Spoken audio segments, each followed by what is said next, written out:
Sombong, saya itu mulai nikah sampai sekarang itu hampir gak pernah tukaran sama istri.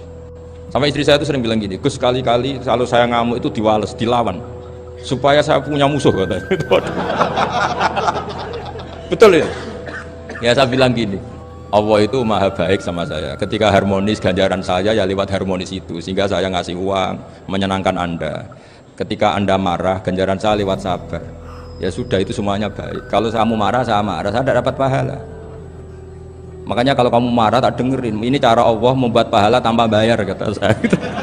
Justru kalau pas rukun itu untuk dapat pahala harus nyervis, jajak, nukokno kelambi mahal katanya. Boros itu pahala yang boros katanya. Rahimahumma sholli wa sallim ala sayyidina Muhammadin wa ala alihi washabihi ajmain amma ba'du. Niki ngaji nganti pinter apa cukup? Nak nganti pinter nganti subuh. Nak sediluk engko nara pinter pantes wong ngajine sediluk milih putih.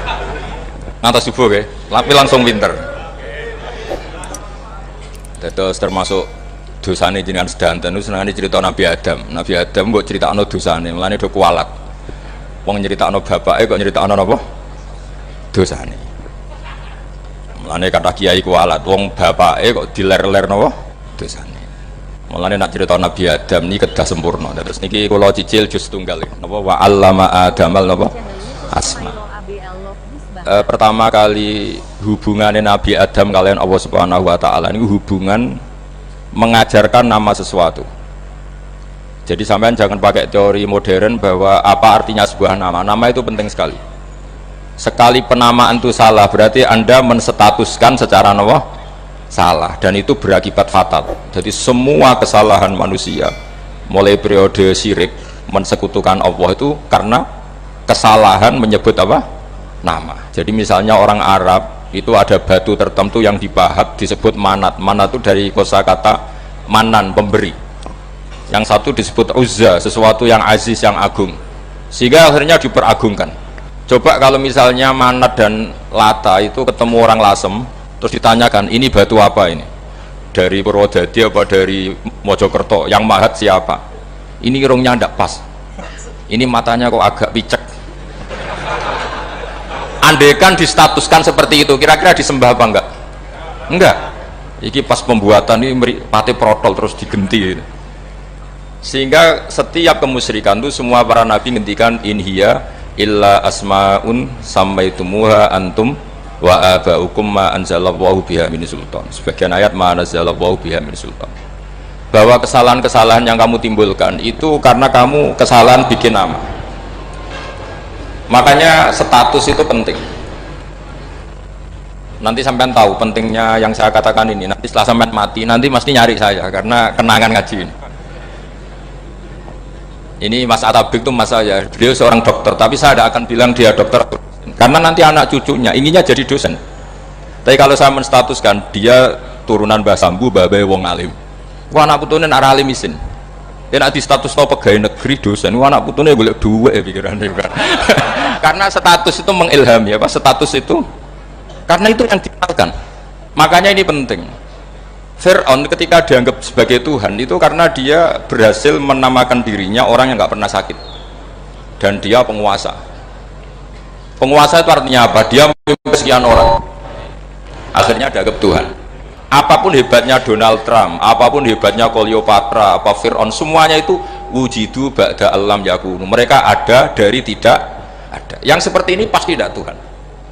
Makanya Allah mengenalkan manusia itu sederhana supaya tidak pernah jadi Tuhan. Hal ata'alal insani khinum minad dahri lam yakun syai'am mazkura. Manusia itu siapa? Ya manusia itu makhluk yang ada dari tidak ada. Dengan status itu nggak mungkin kamu Tuhan kan. Ini penting saya utarakan. Jadi sebuah gerakan Allah itu pasti dimulai salah penamaan. Makanya saya kemarin ketika Mbah Mun intakola ila rofiqil ala, ketika beliau wafat, saya bilang ke anak-anak Anwar, statuskan Mbah Mun sebagai orang alim alama al-faqih, muridnya Sayyid Alawi, muridnya Basibir. Sekali Anda menstatuskan beliau orang besar, tepaan santri singgung mau luhur kepingin ditiru besar itu. Nah niru besar itu terus ono santri mau ita itu tok ngerasa gede repot. Makanya saya nggak pernah, sebenarnya saya tahu Mas Atabik ini mas saya itu dosen, saya tahu, tapi saya tidak pernah ngomong dosen. Kalau anak-anak era menjadi wong alim, menjadi dosen malah langsung berarti wong alim, malah celok kemudian. Jadi karena salah status itu nanti panjang, akibatnya itu panjang. Saya itu sebetulnya ya risih dikatakan Gus Bak itu orang alim, saya risih, tapi saya seneng saja. Sing seneng ben niru alime, sing hasud takjak kompetisi. Jadi tak nikmati ya. Takjak maca tafsir, nara meriang ya. Ngono paling maca primbon mek terjemah. Ini penting, jadi itu yang disebut wa 'allama adamal asma. Makanya Allah itu mengkritik semua kesalahan manusia dimulai dari salah penamaan. Makanya saya kemarin Pak Pilpres sering bilang, kalau presidennya ini maslahat, kalau enggak ini enggak maslahat. Mana ada kemaslahatan ditentukan hanya oleh seorang presiden? Itu tauhid kita di mana? Memang kita secara syariat harus milih sesuai istihad kita, tapi tidak usah dong menggantungkan kesejahteraan sama seorang makhluk, itu tidak boleh. Secara tauhid enggak boleh. Makanya ini penting sekali. Jadi enggak boleh orang salah nama. Kita tetap memilih presiden, milih kiai, milih siapa saja, tapi tidak boleh menstatuskan manusia sama dengan status Tuhan. Itu bahaya sekali dalam ilmu tauhid. Terus yang ketiga, kenapa nama itu penting? Begini, alam yang dipakai Quran, alam itu nama ya, alam mangkul, semua alam. Wah nanti subuh tak jamin pinter nih. Tapi saya tetap mau setengah jam. Karena saya tahu sampai subuh pun kira-kira ya tidak pinter, jadi ya setengah jam. Jadi nanti kalau kamu ditanya, kenapa tidak pinter? Mari Gus Bak mulangin mau setengah jam. Punya alasan. Kalau sampai subuh kok gak pinter kan, goblok banget nanti subuh orang pinter. Ya nak orang-orang bilang gitu. Nah anak ngomongin, oh mesti salah metode, gurune yang salah. Diulang orang pinter-pinter mesti salah sing mulang gitu. Malah repot lagi nanti. Saya beri satu teori bahwa nama itu penting. Rasulullah itu pernah guyon gini, ini guyon betul ada di hadis sahih, ada di juz 3 di kitab Bukhari. Allah itu kalau ingin bully, Allah itu suka bully, suka goda orang. Kalau ingin bully orang kafir itu menamakan kekasihnya namanya Muhammad. Makanya Nabi pernah guyon. Ala ta'jabuna kaifa yasrifu wa an lisatma quraisin wa la'nahu. Kenapa Anda enggak pernah berpikir bahwa Allah begitu mencintai saya sampai bikin nama untuk saya itu nama yang membingungkan semua orang kafir. Karena kalau Abu Jahal nyari Muhammad mana itu, kalau kamu tahu bahasa Arab, berarti artinya kan orang terpuji mana. Padahal Abu Jahal itu menghindari kata orang terpuji. Jadi bingung dia, Muhammad kamu jancuk, coba kamu terjemah, wahai orang terpuji kamu, itu kan kacau semua. Makanya Allah itu suka bully. Jadi kata Nabi Muhammad, kamu tahu betapa Allah itu mencintai saya dan bikin bingung orang-orang yang menghujat saya, karena mereka kalau menghujat saya tetap menamai Muhammad. Itu coba kalau kamu tahu bahasa Arab, mana Muhammad orang yang berarti kira-kira kalau Abu Jahal Misa itu jancuk kamu Muhammad, berarti artinya apa? Wahai orang terpuji kamu jancuk. Ini kalimat yang kacau kan. Akhirnya Abu Jahal pinter, kalau nyari Muhammad bilang gitu, ya mudzammam, ainal mudzammam. Makanya kata Nabi, yastamu namudhammaman wa yal'aunu namudhammaman wa ana Muhammad. Akhirnya Abu Jahal kalau nyari Muhammad, ainal mudzammam, mana orang yang tercela. Akhirnya orang-orang tanya, mudzammam itu siapa? Muhammad itu loh. Akhirnya dia keliru lagi, ya Muhammad itu loh. Akhirnya ya bilang Muhammad lagi. Tapi ini penting saya utarakan, jadi nama itu nggak boleh salah, status juga nggak boleh salah. Makanya saya ingin misalnya anaknya kiai kok jadi pejabat, ya sudahlah jabat itu. Saya betul, saya sampai sekarang dengan Gus Yasin itu ya tetap nyucup. Saya bilang ini putra guru saya, ini Gus saya.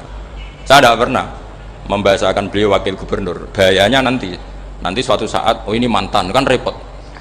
Jadi ini penting, status itu penting. Orang sekali salah status itu bahaya, ke depan itu bahaya sekali. Karena tadi saya bilang, tadi misalnya banyak kan anaknya orang-orang alim alamah, terus anak cucunya jadi dosen atau jadi doktor gitu, terus ini yang jadi status. Nggak boleh seperti itu. Ya sudah, dokter secara akademik dia jadi PNS karena kestatusan itu, tapi di keluarga tetap saja status alimnya saja. Atau mudawimul khairi, mudawimul tahajud, mudawimu apalah, ini selalu tahajud, ini selalu deres, ini selalu ibadah, sehingga anak cucu kita ya kenangannya itu. Anak-anak saya meskipun kecil itu jamaah terus, karena ya saya selalu jamaah. Dan saya melihat kalau anak saya tanya, Pak kenapa bapak sholat terus, ya saya bilang sepantas saya jadi manusia sujud, cuma serah melok di dunia melok nganggo pangeran dibayari ya ora gelem. Kata saya gitu, mau nganggo mewong ya bayar, lagi nganggo bumine pangeran ora bayar, wis anggap aja sujud itu bayar, kata saya gitu. Sehingga merasa sujud itu satu identitas. Ini penting saya utarakan karena tadi saya betul-betul mengenang istilah Allah wa 'allama adamal asma.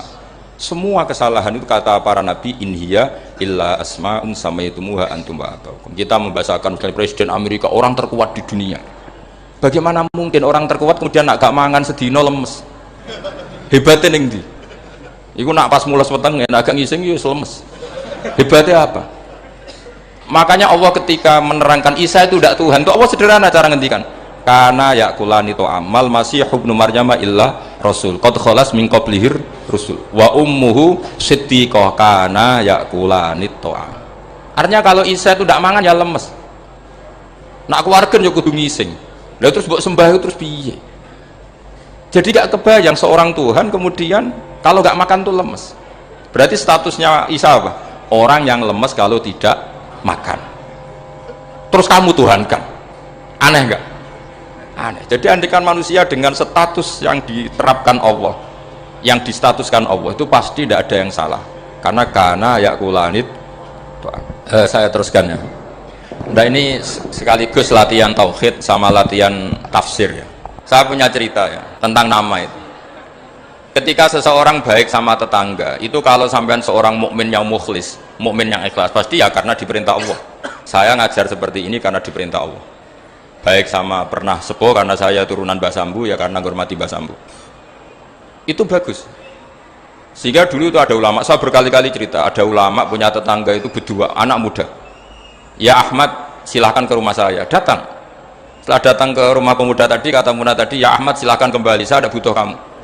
Kembali Imam Ahmad, dan santai saja. Setelah kembali sekian menit dipanggil lagi, ya Ahmad saya jadi butuh kamu, datang ke rumah saya. Datang lagi. Setelah datang, saya ada butuh kamu, silahkan pulang. Pulang sampai 3 kali. Itu Imam Ahmad senangnya bukan main, kelihatan ceria, senang. Lama-lama mudah ditanya, ya Ahmad kenapa anda tidak tersinggung, bukankah itu menyakitkan? Enggak kata saya, tapi saya akan menyebalkan. Enggak kata Imam Ahmad. Kenapa aja? Saya ini diperintah sama Allah, kenapa ibek tonggo, jadi nambah udang ya bukan mulai ya mulai. Alhamdulillah saya ngelakoni perintahnya Allah, jadi aku orang hubungannya ibek kue. Sehingga orang itu gak bisa didikte oleh di sekelilingnya, karena ya hubungannya langsung sama Allah Subhanahu wa Ta'ala. Jadi dulu itu orang jadi wali itu segampang itu. Kalau kamu kan enggak, hukum tentang tetangga itu kamu kayak orang kapitalis, kayak orang komunis, pakai teori sosial. Nak diapik yo apik, dielek yo elek. Itu kan pikiran PKI itu. Artinya satu perilaku sosial didikte oleh makhluk itu perilaku orang mukmin atau orang PKI. Itu orang PKI. Kalau orang mukmin ya mangkana yu'minu billahi wal yaumil akhir fal yukrim jarahu. Kita baik sama tetangga karena diperintah Allah, sehingga kecewa ada kecewa ya santai saja. Imam Ahmad katanya, kenapa engkau tetap ceria? Aku ora urusan mbek kowe, urusanku mbek pangeran. Pangeran ngutus sampe mbek tonggo. Saya ulang lagi ya, terus tentang napa wa allama adamal asma. Jadi andekan seorang manusia melakukan kebaikan karena dia makmur amarahu wa, kita diperintahkan Allah baik sama tetangga, ya biasanya tetap seperti itu. Sehingga ketika mengalami kayak yang dialami Muhammad, kita santai saja. Ketika kita datang bi amrillah, ketika kembali ya bi amrillah, sehingga ya sudah kita dapat pahala. Tapi kalau kamu kedikte secara sosial, maka kamu akan menjadi orang murahan, yaitu seorang ulama didikte oleh anak muda yang kampungan. Justru kita kalah kan, kita kampungan sekali karena kita ulama senengnya kalau disenengkan orang, mangkelnya kalau dimangkelkan orang. Artinya apa? Kamu didikte makhluk. Itu kerennya di mana coba? Gak ada sama sekali. Apalagi yang dikte trimo canom sing goblok sing desa. Kamu seorang ulama besar. Tapi kalau kamu hubungannya dengan Allah, dia muji kamu, alhamdulillah dipuji. Dia memaki kamu, alhamdulillah dapat pahala lewat jalur sabar.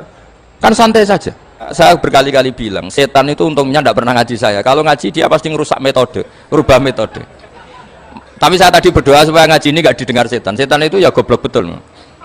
Setan itu kan suka ya kalau anaknya kiai, cucu kiai dibikin konflik. Dia ngiranya dengan konflik pondok itu tidak solid. Ternyata enggak. Misalnya masa tabik konflik sama keluarga, Bani Lasem, terus ada yang minggat ke Papua kemana-mana. Namanya turunan kiai di mana-mana atau bikin pondok, bikin masjid. Yang dulu masjid hanya ada di Lasem, barokahnya tukaran ada di mana-mana. Nah itu namanya setan itu salah perhitungan apa? Makanya gobloknya dia itu udah ngaji saya. Kalau ngaji tak kasih tahu itu bahaya itu. Bikin kiai konflik itu bahaya. Iya betul. Islam ada di Indonesia itu ya barokahnya konfliknya sahabat. Sayyidina Ali dan Sayyidina Muawiyah itu konflik. Banyak sahabat netral yang ingin menghindari itu mau ke Cina. Di Selat Malaka sebagian terdampar, terus ada yang ke Aceh, ada yang ke Sumatera. Namanya Syekh Baros, itu muridnya Sayyidina Ali. Makanya awal Islam di Indonesia dimulai Syekh Yusuf Baros itu. Kalau Timur Tengah nggak ada tukaran tuh nggak ada Islam menyebar kemana-mana. Nah setan ngiranya kalau sahabat tukaran itu nanti kacau. Ternyata enggak, malah Islam menyebar kemana-mana barokahnya tukaran.